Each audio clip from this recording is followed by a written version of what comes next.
Next question is, a body weighs 72 Newton on surface of Earth. What is the gravitational force on it due to Earth at a height equal to half of the radius? तो gravitational force मतलब फिर से आपको wait ही निकाल के बताना ना, wait ही आपका ग्रेविटेशनल फोर्स होती है एक टाइप की, तो weight is equal to mg। बस फर्क इतना है कि इसने बोला है कि अर्थ के सरफेस पे इसका जो वेट है वो है 72, मतलब mg। तो जहां आपको mg दिखाई देगा आपने वहां 72 भर देना ताकि आंसर आ जाए। अब आते हैं जी पे। किसी हाइट h पे जब ये पार्टिकल जाएगा at h is equal to कितनी दी हुई है, equal to half of radius, मतलब r/2। बस आपको यहाँ पे जी निकालना है और फिर उसको m से मल्टीप्लाई करना है और इस इक्वेशन के इक्वल कर देना है, बस मतलब इक्वेट कर देना है इससे, इक्वल तो नहीं। तो देखो जी एट हाइट h क्या होता है, क्योंकि height is comparatively comparable to radius, तो आप लिख सकते हो r² divided by r+h। h की जगह क्या भरना है आपको, r/2 और इन पूरे का होल स्क्वायर। तो ये आपके पास नया जी डैश आ जाएगा। G dash is equal to g into r का स्क्वायर डिवाइडेड बाय, नीचे आएगा देखो 1+1/2 क्या होता है 3, तो 3r/2 का होल स्क्वायर। तो अगर आप ध्यान से इसको थोड़ा सा सोल्व करके देखोगे तो 3 और 2 का होल स्क्वायर हो जाएगा, 2 का स्क्वायर ऊपर आ जाएगा 4g r² डिवाइडेड बाय नीचे 3 का स्क्वायर क्या आएगा 9, 9r²। r² से r² काट देते हैं तो देखो जी डैश आ गया आपके पास 4/9g। अब मैं इसको क्या करता हूँ कि m से ना मल्टीप्लाई कर देता हूँ, इस तरफ भी m से मल्टीप्लाई कर दिया, इस तरफ भी m से मल्टीप्लाई कर दिया। अब आपको पता है इस mg की वैल्यू कितनी है, ये आप ऑलरेडी लिख चुके हो ऊपर। तो इसका मतलब न्यू जो फोर्स होगी वो कितनी होगी, वो होगी mg डैश, और g डैश की वैल्यू आपने अभी अभी लिखी है 4/9g, और 4/9 को अगर आप साइड कर दोगे तो mg की वैल्यू आपको ऑलरेडी पता है, विच इज कितनी 4/9 इंटू 72। बस इसको कट करेंगे तो आपका आंसर आ जाएगा 9 8 ज़ा 72, 8 4 ज़ा 32 न्यूटन। तो इस हाइट पे जाके, रेडियस के हाफ हाइट तक जाके, मतलब कहाँ पे आएगी, एट रेडियस का हाफ क्या होता है 3200 किलोमीटर। इस हाइट पे जाके उस जिसका वेट 72 न्यूटन आ रहा था अब वो कितना बनेगा 32 न्यूटन। तो जितना जी में चेंज आता है उतना ही आपके वेट में भी चेंज आ जाता है, ठीक है। चलो नेक्स्ट देखो। नेक्स्ट फिर से वैसा ही है, a body weighs 72 newton on surface of earth when it taken to depth equal to r/2।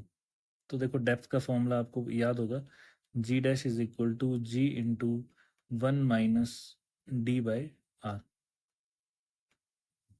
तो ये वैलिड होता है सभी डिस्टेंसेस के लिए, सभी डेप्थ्स के लिए। तो आप इसमें वैल्यू पुट कर सकते हो। देखो जी डैश में निकाल ही देता हूँ पहले, g dash is equal to g into 1 - d की जगह आपको भरना है r/2, r/2 इंटू आर, ये कट गया।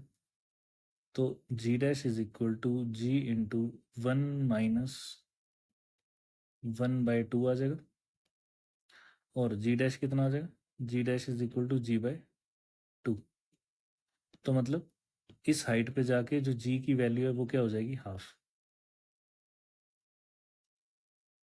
और मैं यहाँ लिख देता हूँ पुराना वाला जो उसका वेट है एक्चुअली में वो वही था जो पहले था क्वेश्चन में 72 न्यूटन। तो जहाँ mg दिखेगा वहाँ हम 72 भर सकते हैं, ये कहने का मतलब। तो देखो अभी जी डैश क्या है, g dash is equal to g/2। तो मैं दोनों तरफ ना m मल्टीप्लाई कर देता हूँ। This mg dash is new weight, weight ही पूछा था, हाँ न्यू वेट है आपका ये, तो W is equal to mg/2, मतलब पुराने से हाफ हो जाएगा, तो ये तो बड़ा आसान था, 72/2 विच इज़ 36 न्यूटन। तो अगर वो डीप इनसाइड जाता है और पहुंच जाता है H is equal to R/2 पे, तो उसका जो वेट है वो हाफ हो जाएगी। तो ये डेप्थ वाला क्वेश्चन था आपका, तो वेट 36 न्यूटन बच गया। अब आगे चलते हैं। अब देखो क्या लिखा है, at what depth from the earth surface acceleration due to gravity decreased by 75%। अब देखो 75% डिक्रीज कर गई, इसका मतलब ये नहीं कि हमने 75% लिख देना है, तो जी का 75% विच इज 3/4 ऑफ पुराना वाला जी, तो this is not G dash, क्योंकि उसने बोला 75% डिक्रीज होगी है, तो 75 डिक्रीज होने के बाद कितनी बची, वो बची 25%। This is your actual value. तो देखो बड़ा आसान सा क्वेश्चन है, आपने जी डैश की जगह क्या पुट कर देना, 25% ऑफ जी, मतलब 25/100 ऑफ जी, मतलब G/4। मेरे ख्याल से ये सेम ही क्वेश्चन बन गया पीछे वाला, नहीं सॉरी G/2 है, चलो G/4। तो आपको पूछा है G/4 पे,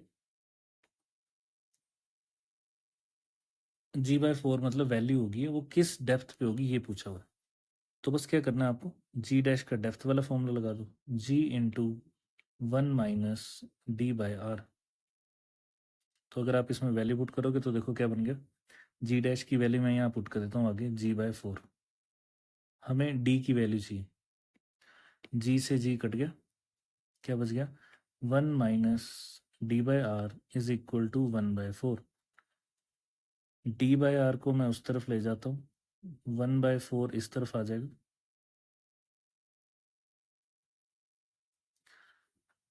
तो अगर आप थोड़ा सा इसको ध्यान से देखोगे तो यहाँ बच जाएगा 3/4, 4 - 1 3, 3/4 इज इक्वल टू D/R।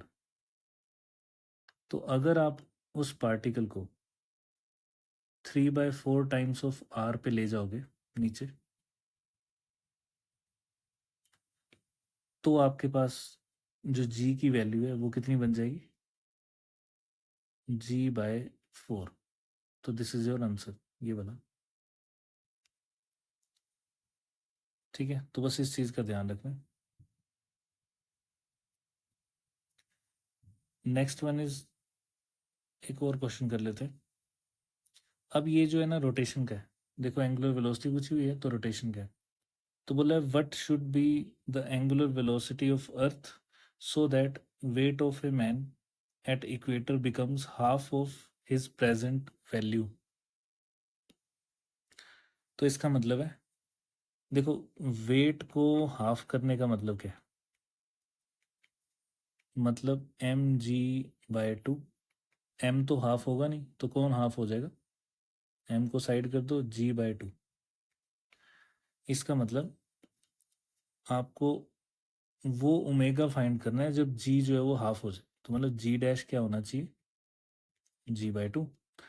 तो एट इक्वेटर, अब रोटेशन के साथ क्या इफेक्ट होता है उसका फॉर्मूला याद रखना है आपको, g dash is equal to G - ω² R cos² theta, this is your formula. लेकिन इक्वेटर पे क्या होता है, theta is 0 degree at equator, और theta is 90 degree at pole या पोल्स। तो हमें अभी इक्वेटर की ज़रूरत है, तो जी डैश की वैल्यू बन जाएगी आपके पास G - ω²R। बस हो गया सोल्व, इन दोनों को इक्वल कर दो, तो देखो G/2 is equal to G - ω²R। मेरे को ओमेगा की वैल्यू चाहिए,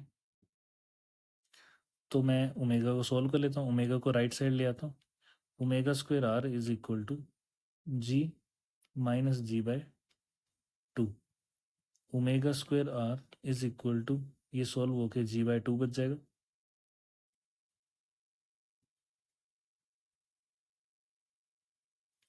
और इस तरफ क्या आ जाएगा, omega square is equal to G by 2 R, और ये स्क्वायर हट जाएगा यहाँ से, और दूसरी तरफ क्या लग जाएगा, root. This is your final answer. आप चाहो तो इसमें जी और आर की वैल्यू पुट कर सकते हो सकता है ऑप्शन में ये लिखो। तो this is your final answer. तो ये रोटेशन वाले क्वेश्चन कुछ इस टाइप से होते हैं। एक मैंने आपको वेटलेसनेस वाला पहले से बता दिया था, उसमें बोला था कि इक्वेटर पे पार्टिकल पड़ा हुआ है, तो इक्वेटर का मतलब फॉर्मूला ये लगाना है, और वहाँ पे उसको वेट फील ही नहीं हो रहा है। वेट फील मतलब weight is zero, weight zero मतलब कौन ज़ीरो, जी ज़ीरो। इसका मतलब इसको आपने ज़ीरो भरना है, वहाँ से ओमेगा आ जाएगा। तो उस केस में जो ओमेगा आता था वो आता था ओमेगा इज इक्वल टू, मेरे ख्याल से जी बाय आर अंडर रूट आ जाता है। ऐसे आप सोल्व करके देख लेना एक बार, तो ऐसे बनता है। ठीक है, नेक्स्ट देखो। अब यहाँ पे ग्राफ बनाया हुआ है, ये मैं आपको ऑलरेडी पहले बता चुका हूँ, बट फिर से एक बार बता देता हूँ कि अगर एक्सलरेशन ड्यू टू ग्रेविटी की वैल्यू आप इनसाइड ए सॉलिड स्फीयर देख रहे हो, तो वो होती है G M X divided by R cube. ठीक है, अगर आप सरफेस पे देख रहे हो तो वो होती है मैक्सिमम, जो कि होती है G M by R square. और याद रखना सबसे ज़्यादा होती है पोल पे, कितनी, 10 मीटर पर सेकेंड स्क्वायर लिख लेना उसको। और आउटसाइड, आउटसाइड तो बड़ी आसान सी है, आउटसाइड की वैल्यू आ जाएगी आपके पास जी एम बाय एक्स का स्क्वायर, बाकी एक्स जितना भी होगा। तो इस ग्राफ में यही शो किया है। तो देखो, अगर आप ध्यान से देखोगे तो जी का ग्राफ है, नेगेटिव वैल्यू है, सरफेस पे ये वाली वैल्यू, ये पीक वैल्यू जो है वो सरफेस की बात हो रही है। यहाँ पे जो वैल्यू बनती है वो होती है G M by R square, यही मैक्सिमम होती है। इसमें भी पोल पे मैक्सिमम होती है और इक्वेटर पे थोड़ी कम होती है। अगर आप इनसाइड की बात करो, इनसाइड मतलब जब एक्स जो है वो आर से छोटा है, तो यहाँ पे एक्स आर से कम है, यहाँ पे एक्स आर से ज़्यादा है। जब एक्स आर से ज़्यादा है मतलब आउटसाइड की बात हो रही है, तो उस टाइम पे जो जी की वैल्यू है that is inversely proportional to X square. Negative तो चलो नीचे ग्राफ बना ही दिया हमने। और when X is less than R, तो इसकी value G is directly proportional to X. जैसे जैसे आप पार्टिकल में सॉरी इस सिचुएशन में बाहर की तरफ आओगे, जी की वैल्यू इंक्रीज होती जाएगी, सबसे ज़्यादा सरफेस पे होगी, और उसके बाद फिर से डिक्रीज होती जाएगी। ठीक है, तो ये ध्यान रखना आपने, ये ग्राफ है, इंपॉर्टेंट है। सेम यही ग्राफ किसका है, ग्रेविटेशनल फील्ड का।